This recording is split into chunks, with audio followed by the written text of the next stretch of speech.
Hello everybody, welcome back to our channel. In this episode we're going to be solving a Physics 7C practice problem on the topic of optics, specifically Snell's law. As usual, if you're finding this content helpful, please make sure to leave a like, it really helps our channel. This is the problem that we are going to be working on today. So we have a 650 nanometers ray of red light is incident on a long tube made of a novel material with an index of refraction of 2.523, from which an equilateral triangle has been removed, as shown below. Draw in the picture above what happens to the incident ray once it enters the tube, and then explain why it is that the ray must follow the path that you drew. For the purposes of this problem, you may assume that unless the ray is internally reflected, all the energy of any incident ray goes into the refracted ray. Okay. So as you can see, I have my little drawing over here, and basically the entire point of this quiz is to complete this drawing. So like we have an incident ray over here, and we basically need to complete its path. The only equation that we are giving is Snell's law, which I drew over here. So we are good to go. So I think that the easiest way, or well, I don't know if there's any other way to start this problem is by just starting literally from the beginning and then just go like bounce by bounce by bounce and see what goes up. Now, this incident ray, it's gonna, first of all, it's not gonna reflect because the instruction says that all of the energy goes into the refracted ray. Now, how is it gonna refract? Well, for these first two materials, and I'll explain why in a second, this ray is just gonna go straight up like this. And my final answer, I'm gonna draw with black. Why is it gonna go straight up? Well, because if we look at Snell's law, for this first part, my angle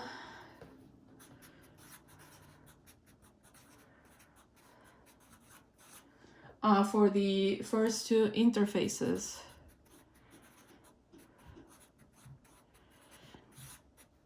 my angle of incidence is equal to 0, because remember, the angle is with respect to a normal perpendicular line, and because this angle is 0, and if you put it in a calculator, sine of 0 is 0, then that means that your other angle has to be 0, because n is definitely not 0 over here. So if your angle of incidence is equal to 0 and you apply Snell's equation, sine of 0 is equal to 0, therefore your refracted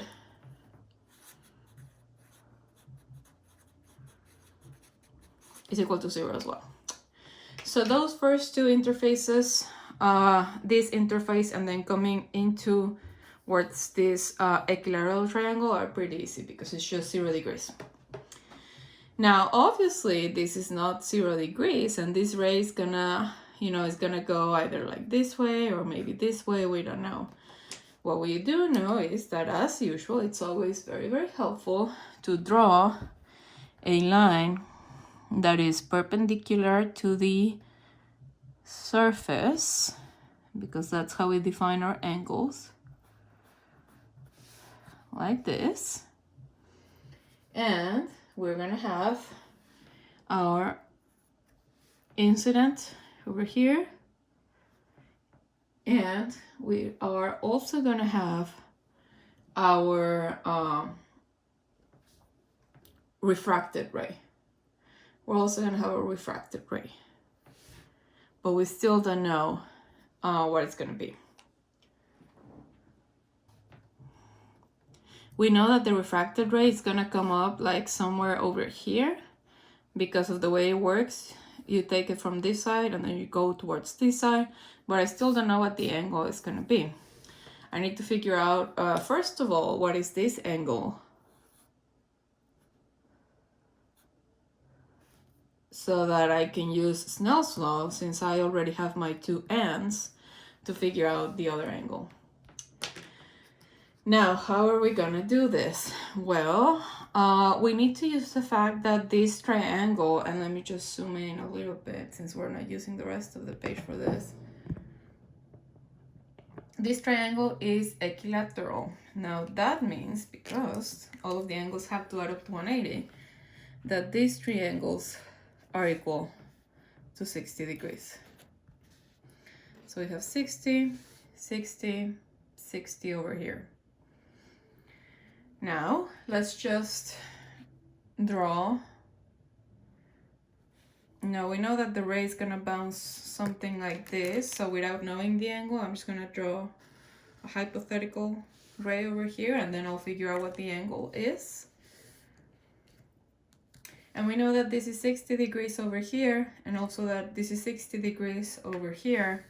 So what we can do is use our definition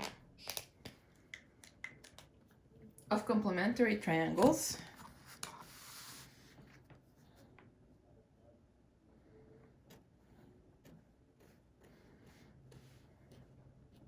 To start figuring all of our angles out. First of all, this is 60 degrees, and this ray is 90 degrees from the surface of the prism over here. So you have 60 and 90, which means that this angle over here, not the one that I'm labeling as theta 1, but the complementary of this angle, has to be equal to 180 minus 90 minus 60, so it has to be equal to 30. And because these two are complements to each other, they have to add up to 90, then that means that this angle over here, the one that I label as theta 1, is equal to 60 degrees. Like this. So now that we know what this angle is, again, just by using this angle, these three angles as reference, we can use Snell's law for the first time, and that will give us this angle over here. Because we already have both of the interfaces, so we can just straight up use Snell's law to figure this part out, right? So let's see. So if I use Snell's law for the third interface,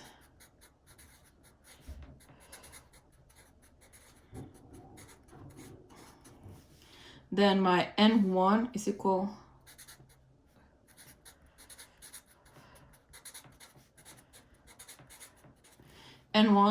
to 1, sine angle is equal to 60, N2 is equal to 2.532 because now I'm outside, and then this angle is the one that I'm trying to find. So if I solve for it, then this is going to be equal to, let's say, it has to be sine inverse of sine 60 divided by 2.532. So this is equal to 20 degrees. 20 degrees, just by using Snell's law real quick. So going back to our triangle, and you need to be used to this. These problems are, you only have one equation and it's so easy, but like that means that all of the problem is trigonometry basically. So this is 20, like this. And these two complement each other. They have to add up to 90. So that means that this angle is 70 degrees. Now we are gonna have some, this ray is gonna like come over here, and then we're gonna have another reflection and perhaps another refraction. We're gonna have another refraction and perhaps another reflection. So we have to go ahead and draw another imaginary perpendicular line.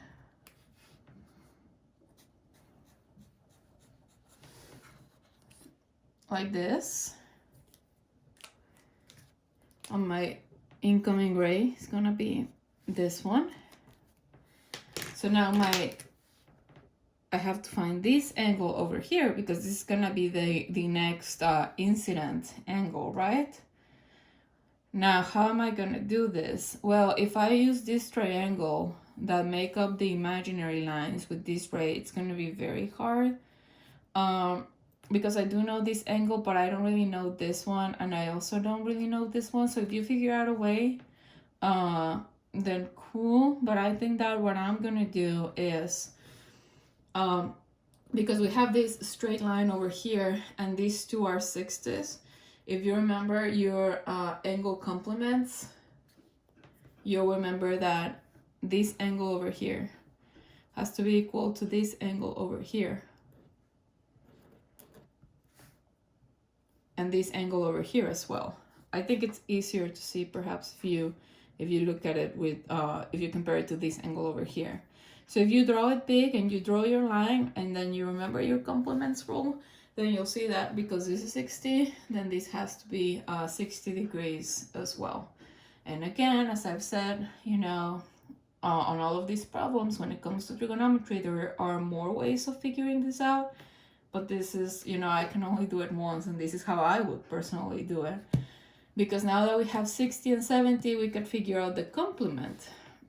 And the complement will be 180 minus 60 minus 70, 50 degrees. And the complement to 50 degrees, which is the one that's tiny over here, is 40 degrees. Because this angle, this 50 plus this angle has to be equal to 90 degrees. So my new incident angle is actually 40 degrees. So we have 40 degrees, and because we are changing interfaces and we are going from high to low end, we basically have to figure out what we're gonna have to see if we hit our critical angle. You know, as you saw on DL, there is this phenomenon called, you know, your critical angle at which all of it just goes out. So we basically have to figure out what the critical angle is, and then compare it to this 40 degrees to see if we're gonna have just all of it bounce over here or if some of it is gonna go out. So let's just calculate our critical angle. So for the fourth interface, let's see.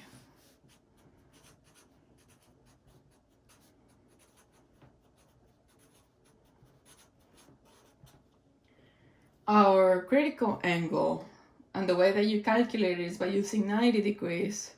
So if I use Snell's law, 532 sine of critical angle, that is equal to 1 sine of 90 degrees. So my critical angle for this interface over here is equal to sine of 90 divided by 1 point.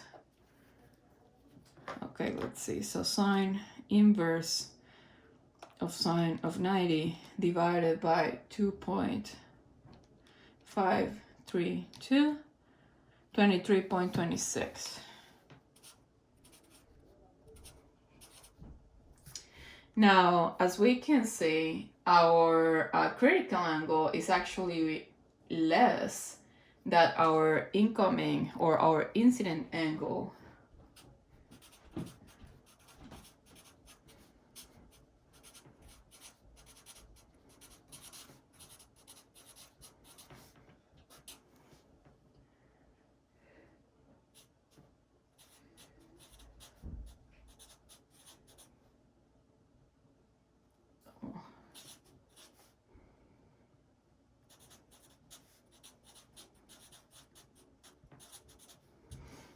Because this angle is greater than our critical angle, what we're gonna see is total internal reflection. So this is what we're gonna see. Therefore, I don't have to worry on my drawing about anything escaping out. We're not gonna see any refraction. We are just gonna see reflection. So my entire ray is going to be reflected, and now I just have to figure out how is it gonna be reflected.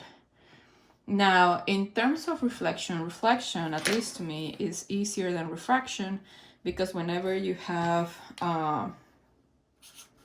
reflection, the angles are exactly the same because you have the same interface. So because the ends are the same, the angles have to be the same. So I just get to draw this angle over here.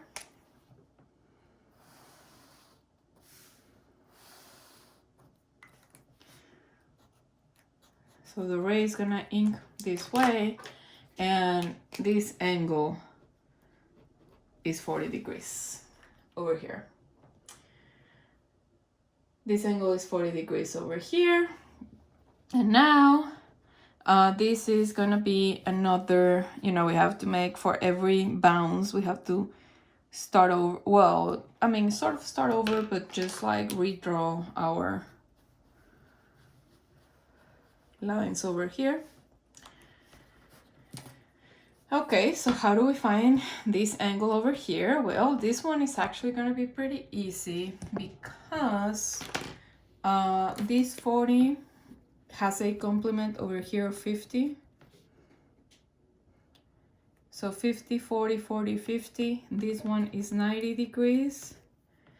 And that means that this one has to be 40 degrees again, because these three have to add up to 180. So now we're just complementing angles. Again, once we figure out that these two complement, then this complements this one. And this problem becomes very easy because I don't have to do a fifth interface.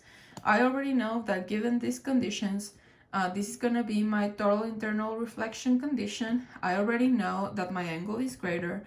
So basically all I have to do is bounce it again.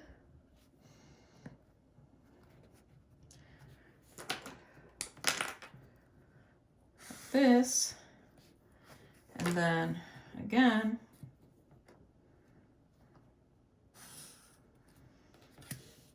And then one more time we're going to be able to do like this. So why am I very confident that this is gonna happen? Well, let's just zoom out.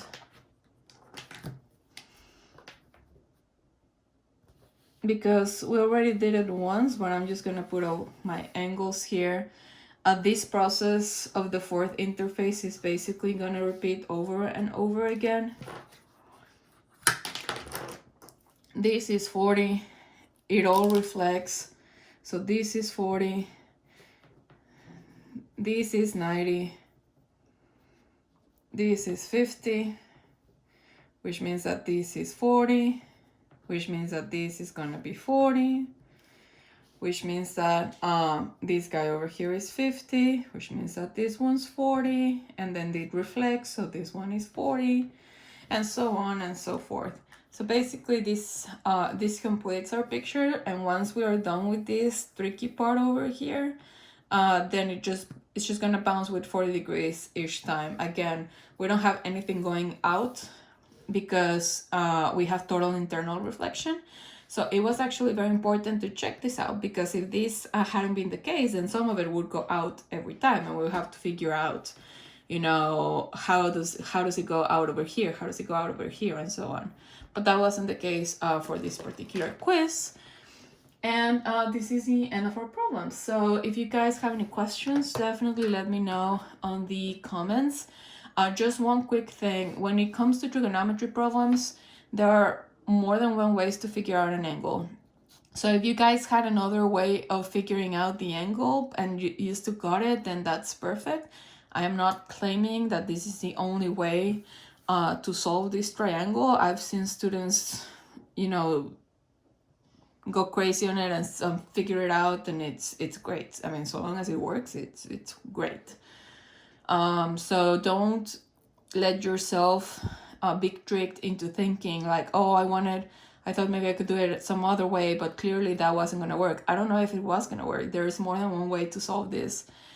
So be confident and just try it out and see if it works. You know, I bet it will, because like I said, there are so many ways to solve these little trigonometry parts, and I can only do it, you know, once, right?